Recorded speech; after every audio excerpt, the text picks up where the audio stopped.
You're in the kitchen.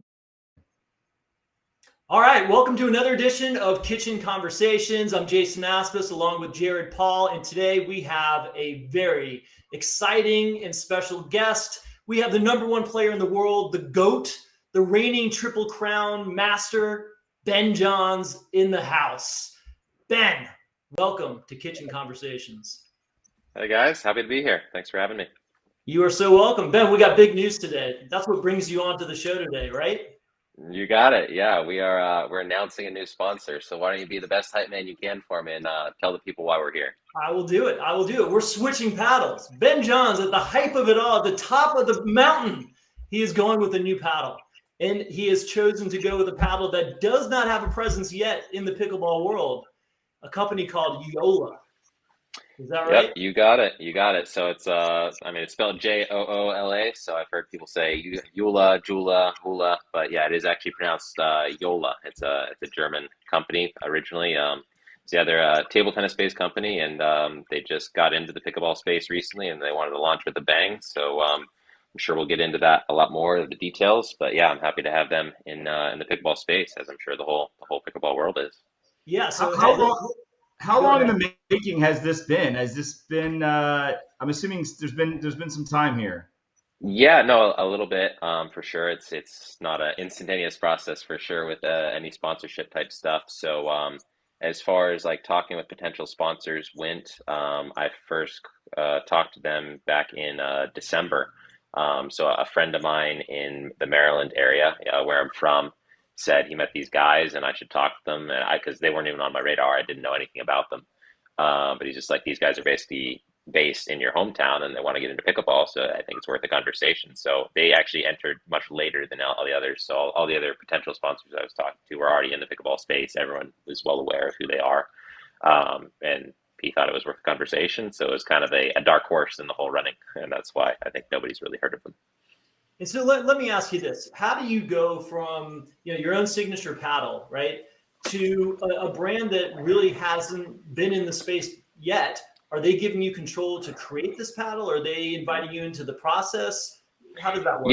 Yeah, for sure. There's a lot of contributing factors for, going with someone completely new.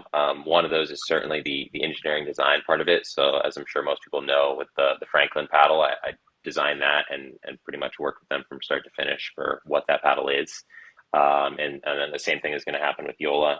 So the signature paddle that's released, we've worked on from start to finish. And for me, it was a lot about what kind of table tennis brings to pickleball as far as paddle design goes. So I'm not sure if most people know, but ping pong is not just sandpaper paddles and that you play with in your mom's basement. Table tennis is actually a very high-tech industry. They're using 7-ply cores and specialized rubbers and glues and oils. Like, it's very high-tech. So them kind of showing me what they can do and where they want to take the sport in terms of technology really appealed to kind of my sense of engineering design, and I knew I'd have a hand in the whole design from start to finish. So I think they're going to do some pretty special things as far as paddle technology goes, and that was just one of the factors for me. When we spoke to them, they definitely they came off as paddle experts, right? Like paddle nerds to an extent. And so that kind of what you're just alluding to, that was attractive to you. I feel like with your engineering background, there was a draw there. Yes, absolutely. So the guy in charge of design, total paddle nerd. He knows everything about any paddle ever. Basically, he really did his research, and he just gets so excited about it. His name's Mike. I'm sure you've talked to him, and he's just such a cool dude. And then the owner of Sport Squad, which owns Joola, Richard, also a super awesome guy, but he's an engineer-based person. He's a very high-level table tennis player, a mechanical engineer. So I definitely felt like I could relate to them and talk to them very easily about paddle technology, which is definitely an attraction in terms of creating something really top-notch. And I've seen some videos of you and Colin, sorry, Jason, playing table tennis against each other. You guys are both fairly high-level table tennis players? Yeah. So in terms of like how ratings go in table tennis, we have, it's a lot like chess ratings, so people aren't super familiar with it. So like a pro in table tennis is like a 2,800. And then for a sense of scale, like anybody that plays, in their basement, kind of like a casual player, is usually around a 300. And we both got up to around a 2,000 rating. So we were both pretty good. And kind of the funny part about all this is we had no idea this Joola exists. Like, we know it as a table tennis company. It's very reputable. It's one of the biggest in the world. But their headquarters is literally 20 minutes from where I grew up, and we had never known that. And we even trained at like the Maryland Table Tennis Center, which is kind of one of the biggest centers in the U.S. for table tennis. And Joola eventually, after we hadn't been there anymore, they sponsored it. And like, so it's like we almost crossed paths so many times in like the table tennis world, never did. And then somehow we did in pickleball. I just remember actually meeting like Mike Swires, the lead design guy, and it was the first time he ever played pickleball, and he just saw me playing. He's like, "Hey, what's up? Do you play this game?" So we met super. This whole thing was a possibility. So just kind of fortuitous. So Ben, talk about you're from the Maryland area. We know about your brother Colin. We know about your sister Hannah, but you come from an even larger family, right? Yeah. Tell us a little bit about your family, the size of your family, Sure. in the paddle sports and racket sports that you grew up playing. Yeah, so I'm one of 7 kids. I grew up more as one of 6 because the 6 first ones are all 2 years apart. And then the last one, there's a 13-year gap between 6 and 7. So we didn't really grow up with her. She's still a baby. She's five, almost 6 now. So yeah, growing up, we were actually mostly a baseball family. Me and Colin played a lot of baseball. My 2 older sisters played some softball. But Colin got really into tennis and table tennis kind of at the same time. When he was 14, I was 8. He's 6 years older. And we started playing a lot of tennis. He quit baseball when he was 16 and took up tennis full time. So we played a lot of tennis tournaments growing up. We played a lot of table tennis simultaneously, mostly at the Maryland Table Tennis Center, as I talked about before. So yeah, we played a huge kind of hodgepodge of sports, but mostly tennis, table tennis, and baseball. I also quit baseball when I was 16. I didn't play as much tennis as Colin. He went on to play on the pro tour, and I would say his hitting partner whenever he was around, but I kind of stopped playing tennis tournaments when I was almost 12. And so was the dream?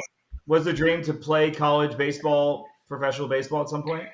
Not really. For every sport I was in, it was always like if I went too serious into it, I kind of lost interest because when I was young, I really just liked variety and doing a lot of different things. So I'd be like, oh, I like baseball right now. I'm going to play that. And then I'd do a little too much of that and be like, I'm going to go play tennis or table tennis or golf or whatever.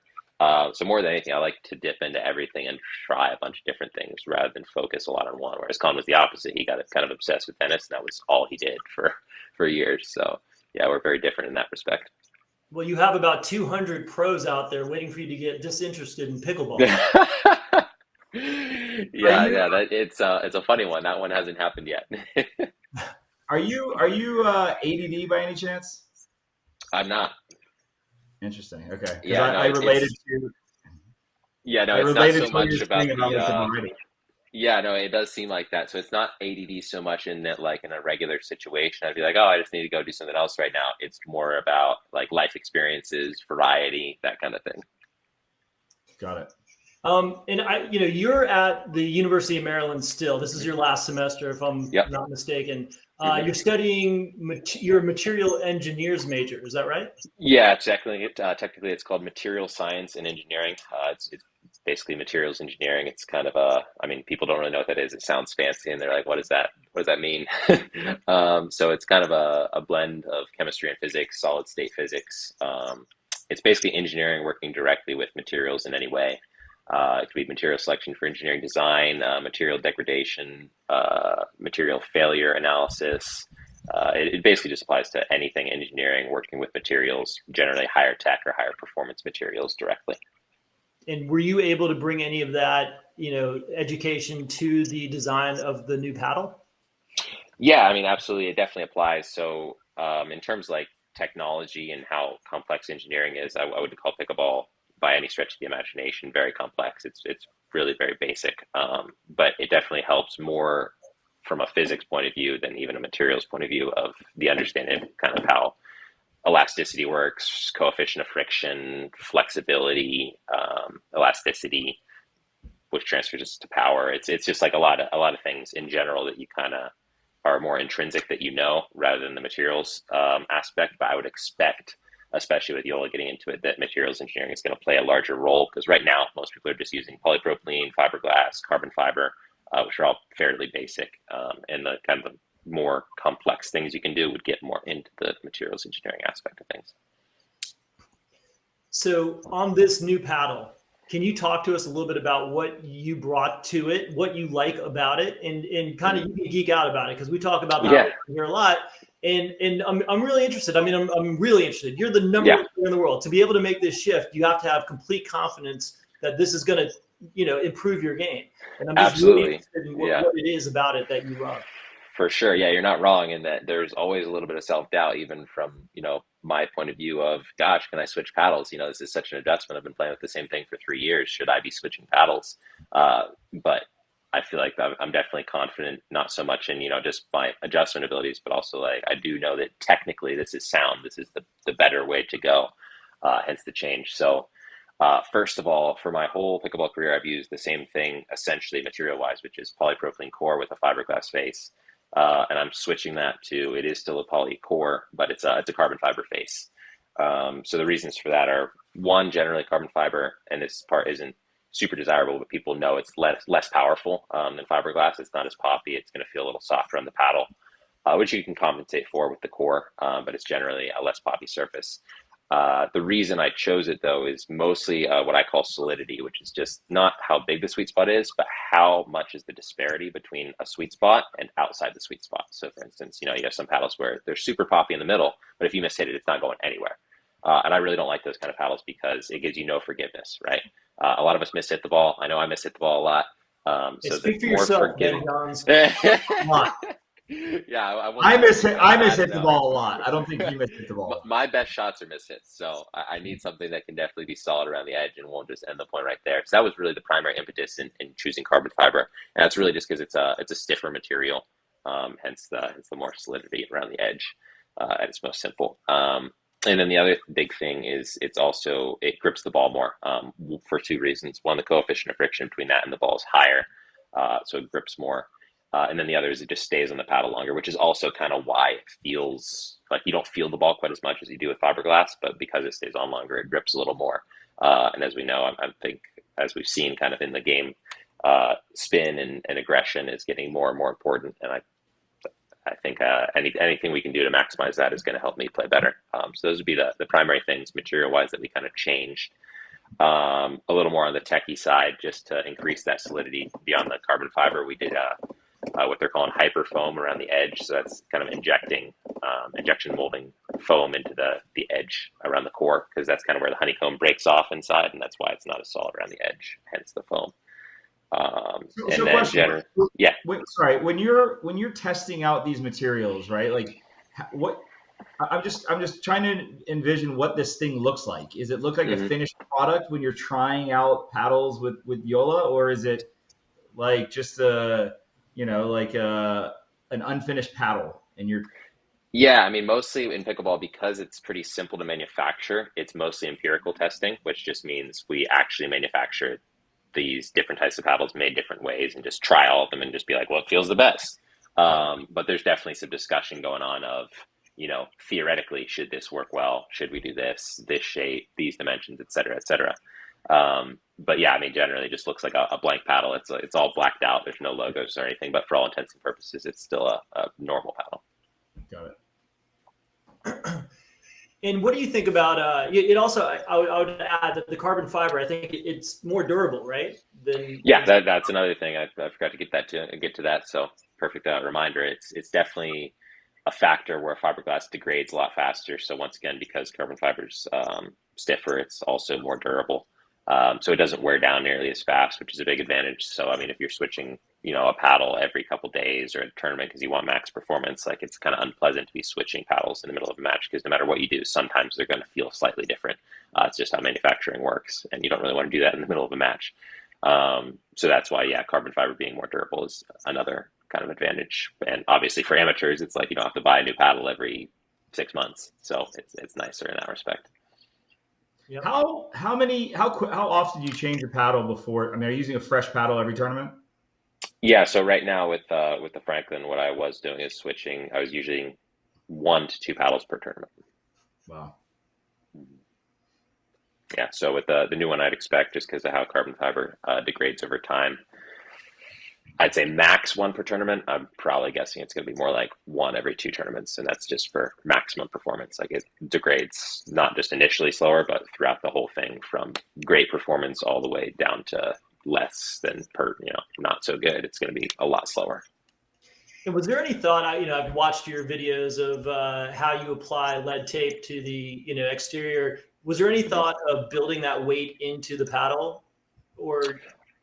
So not exactly, because how I've weighted different paddles over the years has varied just based mostly on the performance. So you can't really like look at a paddle and just be like, oh, it should go here, because it's going to vary based on how it feels off the face and stuff. So I'm actually still testing that right now. I'm still kind of figuring out where is it best to have the weight for myself personally, because the face and the performance and all that feels completely different than what I've been playing with.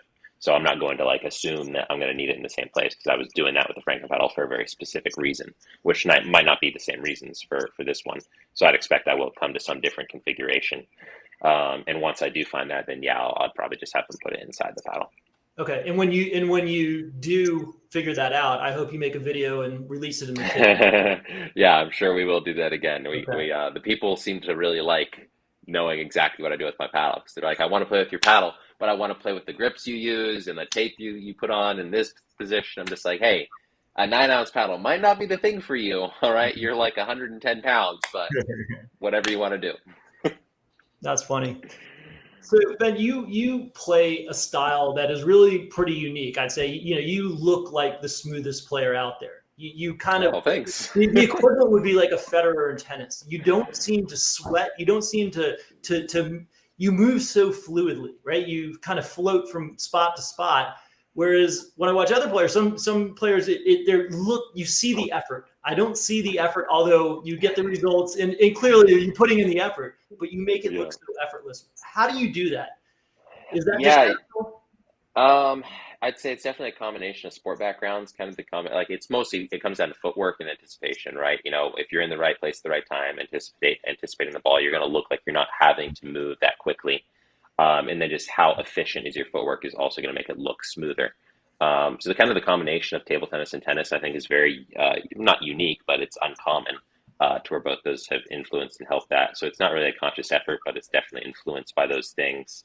And I've always just kind of believed in the more smooth you can be in any sport, the more less jerky, the more gradual you can make anything, the easier it's going to be for you. And that goes for pretty much every sport I've ever played. Baseball, golf, tennis, table tennis, they all seem to function that way for me. So it was something I guess I put some emphasis on from an early age, and now it just feels more natural to me. Or alternatively, I'm just lazy and I don't want to move very quickly. I'm lazy and I don't want to move, and I don't look that way. So no, that's not it.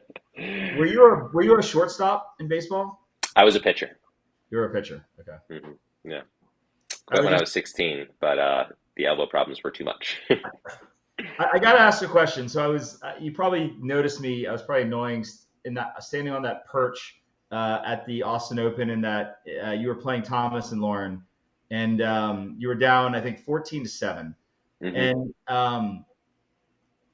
so you know, I actually didn't notice you. I had no idea you were there. Whenever I played a match, I don't really see anything.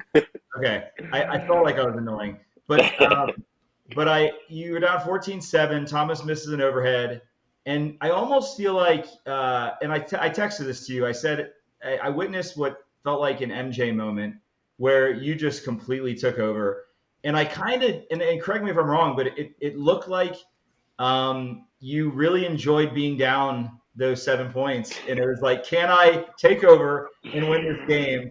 And sure enough, you did. And there was one point where you were just smashing overheads and they were defending, and then you hit this sick angle, and that's where I go, wow. And I thought you looked up at me. I was like, man, why am I annoying this guy while he's playing? But it was just incredible to watch. So I don't know if you were toying with them, kind of, or. No, I wasn't toying with them. They definitely played well to get to that moment. And I think at that time, I was just like, everything else we've done up to this point has not been working. We're not playing our best today. So I was just like, I'm going to go old school mix, and I'm going to play extraordinarily aggressively and just see what happens. So I was just like, if I see the ball and I can get to it, I'm taking it. And that might just fluster them a little bit. And it turned out it did. So yeah, I mean, there's a small element of luck to some of the errors we got, but at that point, I was kind of like, what the heck? I'm just going to have fun with this one and do whatever I want. It was impressive. Kudos. Thanks. All right, so let's turn the corner a little bit here and talk about what's going on, bigger picture pickleball, right? So obviously, beginning of the year, we had Tom Dundon come in and purchase the PPA and Pickleball Central and pickleballtournaments.com. The PPA, APP started to kind of, obviously they were two different tours, and the gap became a little bit more distinct. The PPA signed a few players, many players, and there were some exclusivity to those contracts. Mm-hmm. What do you think about this? I know that you are a PPA player. What do you think about this? Is the sport big enough or mature enough to be able to handle two professional tours? Do you think it's good for the sport? I've heard you talk about this a little bit before. Yeah. I want to hear your thoughts on here about, where we are and what you think the benefits are of this. Yeah, I mean, first I'd say, to your point, I do think the sport has come far enough to where we can certainly have two tours. To me, it doesn't seem like a bad thing to have competition. I think it's a good thing. And really, to me, like, even if you have like the exclusivity and all that, the other tour with enough, up and coming players, which clearly there are a lot, it's almost a good thing to have that, just because it functions as more of this one's easier to get into and do well. And once you're doing well, you kind of go to the PPA tournaments. That's where more of the top players are. So it makes it more difficult to break in. But if there were only the PPA tour, I don't know if it wouldn't be that easy to break in, right? You do a lot of losing first. So I think it's good in that respect. I think there's room for both of the tours to do really well as organizations. And I think anytime you give players more options, that's a great thing. So there's that. As far as the exclusivity goes, I'd say it's good for two reasons. Because, I mean, all of these players, like, they chose to sign them obviously out of their own free will. So it's like, it must be good for them somehow. And I'd say when you have a guarantee of X amount of money every tournament, it makes it a lot more valid for you to be like, okay, I'm going to take this as a job. I'm going to do this full time. I'm going to do it seriously. And I think that's kind of the thing a lot of players were missing. They were like on the borderline where they're like, I'm not winning enough to be like, I'm going to do this as my full-time job. But if I have a guarantee where I'm not losing money every tournament, heck yeah, I'm going to do it. And that's really what the sport needs in order to have more full-time professional players and getting it to the next level in terms of quantity of players playing and how good they are. And the other big thing, and this is something that Tom Dundon really impressed upon all the players, I think, and that's that with the other tours, it's not a bad thing to have them. Like, he wants them to do well, all these other organizations and all that. The only thing you don't want is brand confusion with major sponsors, where they're just like, okay, there's the US, and picture this from a sponsor getting into the sport that doesn't know anything about it. They're just like, we have USAPA, PPA, APP, MLP. There's a lot of acronyms, and they don't know who to go to. They have no idea who's the major player in the sport. So just from my personal experience, I've known people, ESPN in particular, where they're like, pickleball's crossed my desk, but we can't get into it because we don't know who to talk to. It's that simple. And with the exclusivity thing, it's a lot easier to go to sponsors and say, hey, we have all the top players in pickleball, not all, but a significant amount locked into these contracts. So they're playing these X tournaments. Do you want to sponsor? And they're like, well, heck yeah. And the sport's growing like crazy, and we're guaranteed something. You can't go to a sponsor without a guarantee, I think, if you were looking to get major sponsors. And that's a big key. So I'd expect to see a lot more big sponsors because of that. And I think that is going to grow the game, not just for the tour, but for the players and even for the other tour and other events. So I'd say that's the really key thing for getting the professional sport to the next level. That makes sense. And let me ask you something along those lines. MLP last year came out, totally different style event. Yeah, it seemed like everyone had a great time. Will the exclusivity be bound to that? Like, will you be playing an MLP, or have you made that decision yet? Yeah, so MLP was a really fun event. I think it was a unique format. And going back to the exclusivity, it's going to apply to some things and not to others. And that's basically at the discretion of the PPA Tour, and combined with how vehement are the players about, what they want. Because at its core, the PPA also wants to do what players want. And answer to your question, no, the contracted players of the PPA are not going to play MLP. And for the PPA's reasoning, that's due to kind of the brand confusion behind that. So they don't necessarily want their players going out and playing other tournaments that don't have what they view as a brand that's very different from their own. Whereas they are saying that they want the players to play the US Open and Nationals if the players would like to, because they kind of have their own distinct brands that that the PPA likes and says they can't emulate. So if they want to play it, they can go play it. So I think there's going to be a lot of kind of things coming up along in pickleball, whether it's events or other stuff, that there's a lot of crossroads in terms of decisions, and it's going to be kind of interesting to see where it all goes. But it's just everything's growing so fast that I feel like it can't not go well, basically. How much influence do you have in PPA? I mean, obviously, as the number one player out there, it makes sense for you to have a lot of input. Sure. So basically, I feel like the tour is very good about asking the players, what do you want? What would you like to see? And taking that feedback and going to do it. As far as the players saying, I want this, make this happen. Not so much, but they are good about asking for feedback. And I'd say in terms of, how much they ask, I mean, they definitely ask a number of players, but being what I am to them, it's definitely like it can't be said that I don't have close to the most influence among the players. But I'd say it's very important among all the players to be kind of banded together, because as much as I love the tour, I'm for the players first. I want what's best for them, and I think what's best for them is to have kind of a players board, a players union, something like that, to where everyone in the sport feels like they have some kind of voice that's being contributed and they're being heard. And that is kind of what the PPA is doing. They are forming a players board. I think there's going to be 6 players on it that are voted in by the players, and they're going to make quite a few of the decisions based around how professional tournaments will work in the future. So that's still being made, but I think that's very important to have. And it shouldn't be me. It shouldn't be one person. It should be the players as a whole that are making decisions. So a players board and a players union are two very distinct things, right? A board coming from one point of view and a union coming from the players' point of view. Has there been talk of a union for the players? Yeah, so there was talk of a players union for a while, and basically it was more of an organizational issue than anything else. It's like, who wants to put in the time to invest in this and start this, and what do we all want? Are we on the same page and all that? And kind of what became pretty clear with the PPA is, at least among all the players that are contracted with the PPA or playing a lot of PPA tournaments, they basically were like, a player board of the PPA, if we're making a lot of the decisions for them, is essentially functioning as a players union for that specific tour. So the talks for union kind of came to a halt, because it's kind of akin to like the ATP Players Council, right? They come together and they kind of discuss issues and see how the tour can do better. And I think that accomplishes essentially the same thing as long as you are part of the PPA tour. Taking a quick step back around the MLP, understand that the main MLP event, you nor the contracted PPA players will be playing, but something like their exhibition, the Beat the Dream Team, or I've heard of a lot of other types of events that might be popping up, kind of exhibition style events. Will we see Ben Johns at those types of events? Yeah, no, I have the freedom to do that. Cool, awesome. Let me ask you this. Does winning get old? I'm dead serious. Because how do you motivate yourself after winning time and time and time again? How do you motivate yourself? What's pushing you to do the work? Because it obviously requires work. Yeah. It's a tough question. I've asked that to myself a number of times. To me, it's not so much winning gets old. Like, winning is always enjoyable.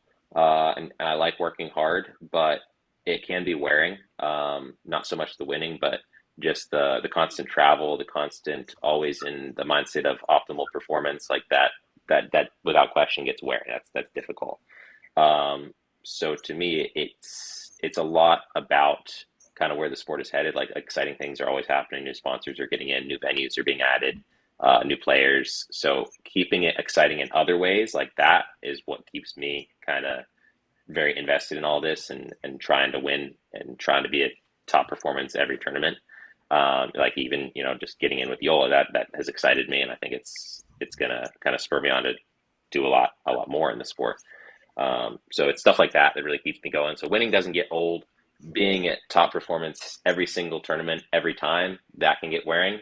But that's where the excitement of pickleball growing so much in so many ways comes in to kind of keep me going. So you're the number one player in the world, right? Both singles, doubles, mixed.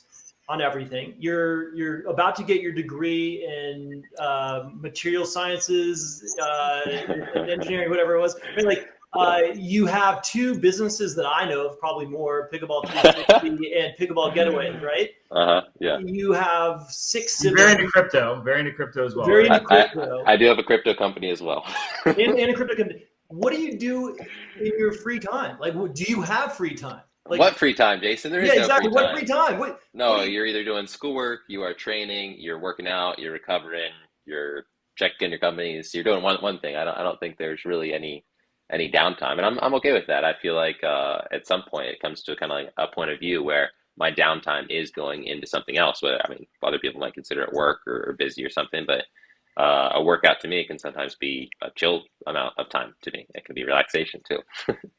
Yeah, I mean, I think I resonate with that. I have I have a music company on the side as well, and I have a 19-month-old, and I feel like I get my energy from like the grind, from working, and pickleball is like my downtime, and I'm out there, and yeah. So I heard a rumor that your brother confirmed at Tim Klitsch's house. We were shooting some content there yesterday. That you do not really play rec. You strictly drill leading up to tournaments. Is that accurate?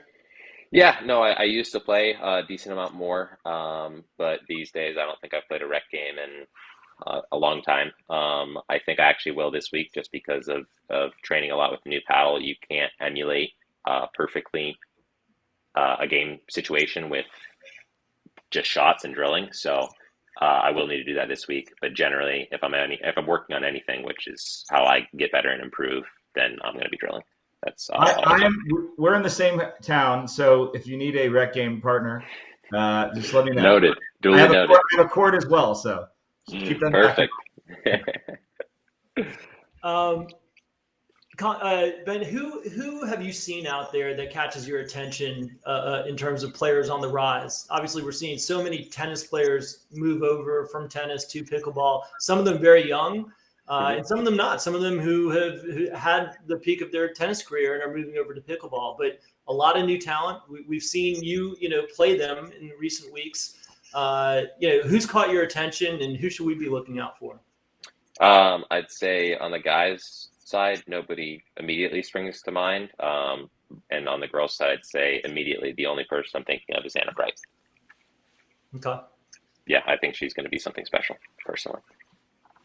She was playing last night at the Battle of the Sexes. We were there, and she's got a nasty backhand. She's got nasty a lot of things. Most it's not so much how she hits the shots or what she does with them. It's more her mentality on the court, like how she moves on the court. The stuff she tries to do, whether it's successful or not, is what I really like. There's definitely there's a dominant element there. Going back to the not playing rec, is there any part of that has to do with you not wanting to help, not groom other players who might eventually potentially take you down at some point, or maybe them not getting to see your style as much? Because that's what I would be thinking. I don't think that has a large effect. It might be mild, but really, I mean, if you don't want to if that's something you are actually thinking about, you can certainly go out and play with other players and just experiment and not show exactly what you're doing, or just work on stuff where it's not quite as beneficial for them. But I wouldn't really do that just because if you're going out to practice with somebody, I mean, you kind of got to be nice. We're both taking our time to practice with each other. Don't do a bunch of dumb stuff and waste my time out here. So there's a fine line with that. Mostly to me, it's just about repetition. Reps have always been the thing I value most, and drilling is more reps than playing. But I'm sure, I guess some people would probably consider what you just said. Got it. How does it feel to be the most dominant pickleball player out there? And I say that because you're young. When you're out there, you're pretty reserved, right? You're showing more personality to me now in this conversation than I do see on the pickleball court. You're pretty stoic, right? Yeah, well, I think pickleball time is for pickleball, and personality time is for personality time. There's no need to show personality on the court, at least for my case. I'm sure some people like to get pumped up and get adrenaline going, and that's what they do to play well. I personally don't really play super well like that. From time to time, it'll come out naturally, but you can't fake it. For me, I just gotta go do what feels right, and most of the time, that's staying pretty reserved.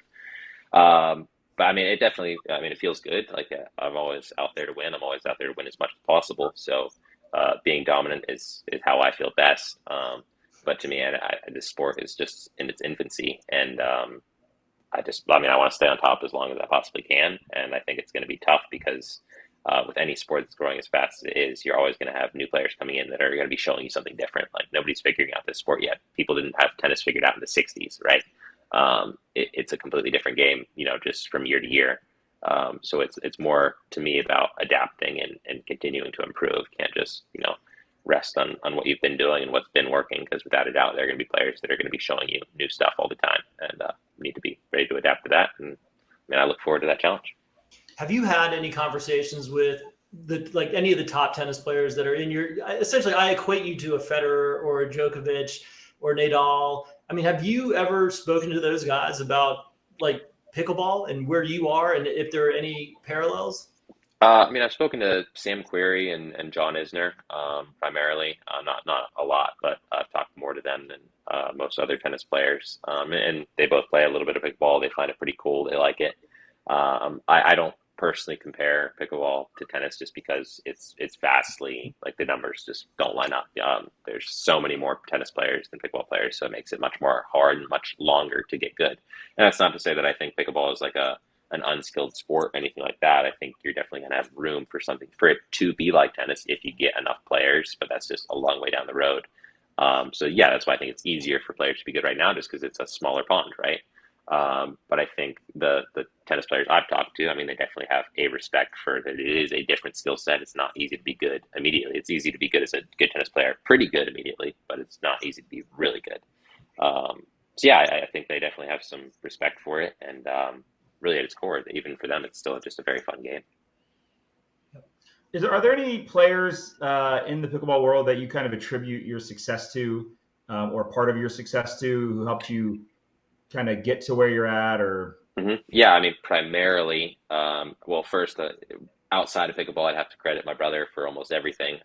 He is solely responsible for how good I am at tennis and table tennis, essentially, and that has influenced pickleball more than anything else. It's, what kind of sport backgrounds we had. So he's number one creditor, no question, right there with sports.